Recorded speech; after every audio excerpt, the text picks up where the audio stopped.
दोस्तों नमस्कार। शांति पर्व इस यूट्यूब चैनल में आप सभी का स्वागत है। आज के इस वीडियो में हम महाराष्ट्र की राजनीति पर बात करेंगे। शरद पवार और उद्धव ठाकरे जी की जोड़ी ने बीजेपी का सारा चुनावी खेल बिगाड़ दिया है। इस विषय पर विश्लेषण करेंगे। वीडियो को लाइक, शेयर और चैनल को सब्सक्राइब करना मत भूलिए।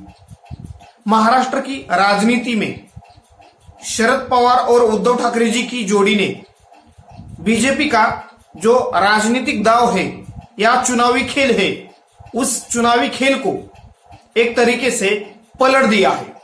यानी एनसीपी में विभाजन हो जाने के बाद शरद पवार कमजोर हो जाएंगे।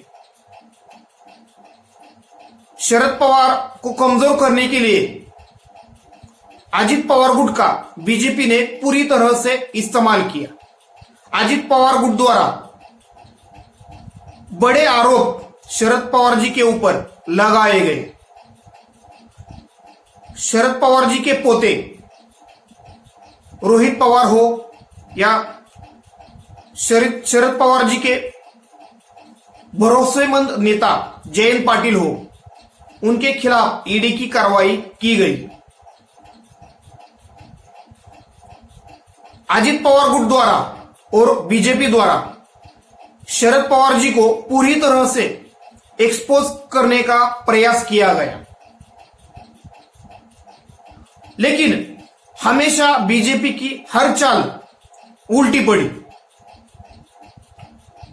अजित पवार हर बार शरद पवार जी की खेल में या राजनीतिक दांव में फंसते हुए नजर आ रहे हैं।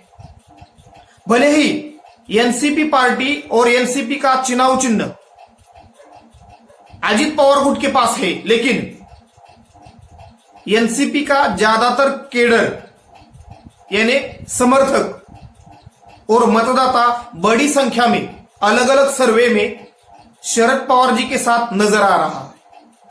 उसी प्रकार शिवसेना पार्टी को तोड़ा गया। शिवसेना पार्टी पर एक तरीके से एकनाथ शिंदे जी ने कब्जा जमाया। इस वक्त उद्धव ठाकरे जी के पास शिवसेना पार्टी नहीं है। एकनाथ शिंदे राज्य के मुख्यमंत्री है, यानी सत्ता और पार्टी दोनों इस वक्त एकनाथ शिंदे जी के पास है। लेकिन शिवसेना का ज्यादातर समर्थक या केडर, शिवसेना का मतदाता बड़ी संख्या में अलग अलग सर्वे में उद्धव ठाकरे जी के साथ खड़ा होता नजर आ रहा है। पिछले 2-2.5 साल में जिस तरह उद्धव जी को दिन ब दिन जनता का समर्थन मिल रहा है या जनसंवाद यात्रा हो या अलग अलग जगह उद्धव ठाकरे जी की जनसभाएं हो या आदित्य ठाकरे जी की जनसभाएं हो या उद्धव ठाकरे गुट के जो भी नेता जनसभा ले रहे हैं, उन जनसभाओं को अच्छी खासी भीड़ जुट रही है। उद्धव ठाकरे अपनी स्पीच में सीधे बीजेपी के आलाकमान को यानी नरेंद्र मोदी और गृह मंत्री अमित शाह जी को घेरने का प्रयास कर रहे हैं। एक तरीके से बीजेपी सरकार की जो पॉलिसीज है और जो बीजेपी सरकार का 10 साल का काम है, उसकी असफलताएं उद्धव ठाकरे अपने भाषण में गिना रहे थे। यानी एक तरीके से पूरी तरह बीजेपी को एक्सपोज करने का काम उद्धव ठाकरे कर रहे हैं। 10 साल की एंटी इनकम्बेंसी के कारण बीजेपी के खिलाफ जनता में एक नाराजगी नजर आ रही है और जो सरकार के प्रति जनता की नाराजगी है या गुस्सा है, उसकी आवाज बनकर एक तरीके से शरद पवार और उद्धव ठाकरे सामने आ रहे हैं। इस वक्त विपक्ष में यानी महाराष्ट्र में दो बड़े नेता हैं या दो बड़े चेहरे हैं, एक शरद पवार और दूसरे उद्धव ठाकरे। और खास तौर पर उद्धव ठाकरे जी के लिए जो इस वक्त सहानुभूति जनता के बीच नजर आ रही है, उसके कारण बीजेपी का सारा खेल बिगड़ रहा है। यानी स्थानिक निकाय के चुनाव हो या पूना लोकसभा का उपचुनाव हो, ये नहीं हुए। इसका सबसे बड़ा कारण है उद्धव ठाकरे जी के लिए जनता के बीच जो सहानुभूति है, अगर वो सहानुभूति चुनाव में दिखी, यानी किसी भी चुनाव में नतीजे में तब्दील हुई और जनता के बीच एक अलग संदेश गया, तो लोकसभा चुनाव में बीजेपी की मुसीबत बढ़ सकती है। यानी एक तरीके से जनता में बीजेपी के खिलाफ नाराजगी बढ़ सकती है। एकनाथ शिंदे गुट की तरफ से उद्धव ठाकरे जी को कमजोर करने के अनेक प्रयास किए गए। इस वक्त मीडिया में, सोशल मीडिया में शरद पवार जी को लेकर, उद्धव ठाकरे जी को लेकर अलग अलग अफवाहें फैल रही है या फैलाई जा रही है।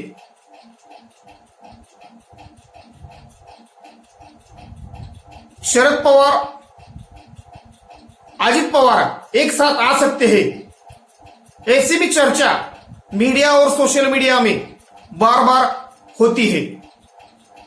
अजित पवार गुट के नेता बार बार ऐसे संकेत देते हैं, या शरद पवार जी को छोड़कर उनके पार्टी के बड़े नेता बीजेपी या अजित पवार गुट के साथ जा सकते हैं, ऐसी भी चर्चाएं होती रहती है। इसके कारण एक निगेटिव परसेप्शन इन दो नेताओं के खिलाफ जनता के बीच बने, ऐसी सत्ता पक्ष की रणनीति है। ईडी, सीबीआई, इनकम टैक्स, अलग अलग एजेंसियों का उपयोग करके विपक्ष को डराया जा रहा है।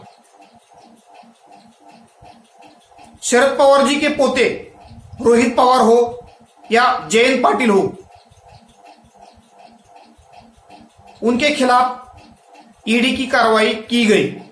उसी तरह उद्धव ठाकरे जी के करीबी जो भी नेता है, आदित्य ठाकरे जी के करीबी जो भी नेता है, कार्यकर्ता है, उनके खिलाफ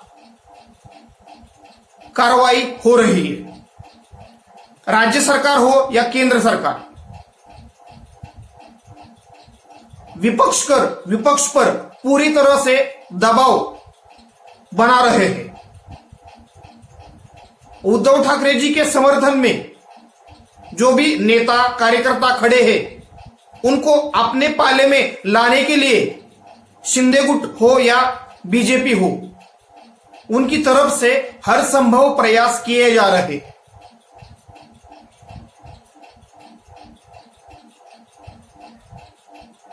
शिवसेना में विभाजन होने के बाद या एनसीपी में विभाजन होने के बाद शरद पवार और उद्धव ठाकरे जी की राजनीति पूरी तरह से कमजोर हो जाएगी और इसका अच्छा खासा फायदा चुनाव में बीजेपी को मिलेगा। ऐसी एक जो उम्मीद या अनुमान बीजेपी के आलाकमान ने लगाया था, वो पूरी तरह से फेल होता नजर आ रहा है। भले ही इस वक्त उद्धव ठाकरे जी के पास शिवसेना पार्टी और पार्टी का सिंबल नहीं है, मगर जन समर्थन उनके साथ जरूर खड़ा है। वैसी ही स्थिति इस वक्त शरद पवार जी के साथ नजर आ रही है। महाराष्ट्र में लोकसभा चुनाव को लेकर बीजेपी की जो रणनीति बन रही है उसे देखकर हम ये जरूर कह सकते हैं कि बीजेपी के लिए महाराष्ट्र में लोकसभा चुनाव आसान नहीं है। भले ही बीजेपी ने 45 से अधिक सीटें जीतने का टारगेट रखा हो, अब ये टारगेट पाने के लिए बीजेपी 30 से ज्यादा यानी 32 से ज्यादा सीट लड़ सकती है, ऐसी चर्चा इस वक्त महाराष्ट्र में हो रही है। एकनाथ शिंदे गुट हो या अजित पवार गुट हो, इन दो दलों को या इन दो गुटों को सिंगल डिजिट में लोकसभा चुनाव के लिए लड़ने के लिए सीटें दी जा सकती है, ऐसी भी चर्चा हो रही है। एकनाथ शिंदे गुट और अजित पवार गुट, ये दोनों गुट बीजेपी के साथ आने से पूरा राजनीतिक समीकरण बीजेपी के पक्ष में या सत्ता के पक्ष में हो जाएगा। बीजेपी का पलड़ा या सत्ता पक्ष का पलड़ा बाहरी हो जाएगा। ये जो अनुमान था वो अनुमान पूरी तरह से धाराशाही होता नजर आ रहा है। यानी इस वक्त बीजेपी के पास सत्ता, संगठन, चुनावी संसाधन या इलेक्शन फंडिंग हो या बाकी रिसोर्सेस हो, वो बड़ी संख्या में है। विपक्ष पूरी तरह से इस वक्त बिखरा हुआ नजर आता है। उसके पास ना चुनावी फंडिंग है या पैसा है या ना बाकी रिसोर्सेस है, लेकिन फिर भी जो भावनिक अपील विपक्ष द्वारा की जा रही है और खासतौर पर उद्धव ठाकरे जी और शरद पवार जी द्वारा की जा रही है, उस भावनिक अपील को जनता सुन रही है। इन दो नेताओं को कमजोर करने के बीजेपी ने हर संभव प्रयास किए, लेकिन बीजेपी के सारे दांव उल्टे पड़े। 2-3 दिन पहले केंद्रीय गृह मंत्री अमित शाह जी और उससे एक दो दिन पहले प्रधानमंत्री नरेंद्र मोदी जी का महाराष्ट्र में चुनावी दौरा हुआ। अपने भाषण में नरेंद्र मोदी जी ने शरद पवार जी को टारगेट किया। कुछ हालात उसी प्रकार अमित शाह जी के भाषण के भी थे, यानी अमित शाह जी ने भी अपने भाषण में उद्धव ठाकरे, शरद पवार और उनकी पारिवारिक राजनीति को एक तरीके से एक्सपोज करने का काम किया। लेकिन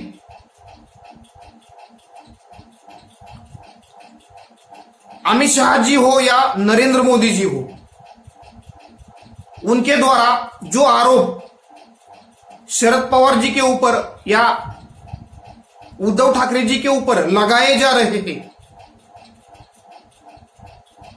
उनको एक तरीके से जनता का समर्थन इस वक्त नहीं मिल रहा। जो क्रेडिबिलिटी यानी नरेंद्र मोदी जी के नाम को लेकर जो एक करिश्मा 2014 से लेकर 2019 तक था, या 2019 के लोकसभा चुनाव में नरेंद्र मोदी जी के नेतृत्व में या लीडरशिप में जो एक जादू था, उनके शब्द को या उनके सेंटेंस को लोग एक सच्चाई की तरह मानते थे। लेकिन नरेंद्र मोदी जी की बात, नरेंद्र मोदी जी के वादे या किसी और नेता पर उनके द्वारा लगाए गए आरोप एक तरीके से इस वक्त जुमले लग रहे हैं। नरेंद्र मोदी जी की गारंटी भी लोगों को एक जुमला नजर आ रही है। यानी एक तरीके से महाराष्ट्र में नरेंद्र मोदी जी के मुकाबले शरद पवार और उद्धव ठाकरे, और खासतौर पर उद्धव ठाकरे बड़े लोकप्रिय नेता के तौर पर उभर कर सामने आ रहे हैं। महाविकास आघाड़ी का चेहरा बनकर उद्धव ठाकरे सामने आ रहे हैं। यानी एक तरीके से विपक्ष का आवाज हो या जनता की आवाज हो, ये बनकर उद्धव ठाकरे सामने आ रहे हैं। महाविकास आघाड़ी भले ही बीजेपी के मुकाबले चुनावी रणनीति में, रिसोर्सेस में, फंडिंग में कमजोर नजर आ रही हो, मगर जनता का समर्थन और जो एक नैरेटिव चुनाव में जाने से पहले किसी भी दल को और किसी भी नेता को चाहिए, वो नैरेटिव और एक समर्थन विपक्ष के प्रति महाराष्ट्र में नजर आ रहा है। इन 2-2.5 साल में जितने भी सर्वे किए गए, उन सर्वे में बीजेपी के नेतृत्व वाली महायुति के मुकाबले महाविकास आघाड़ी गठबंधन आगे ही देखा गया है। यानी एक तरीके से उद्धव ठाकरे जी कमजोर होने के बजाय वो मजबूत होकर सामने आ रहे हैं। यही स्थिति शरद पवार जी की है।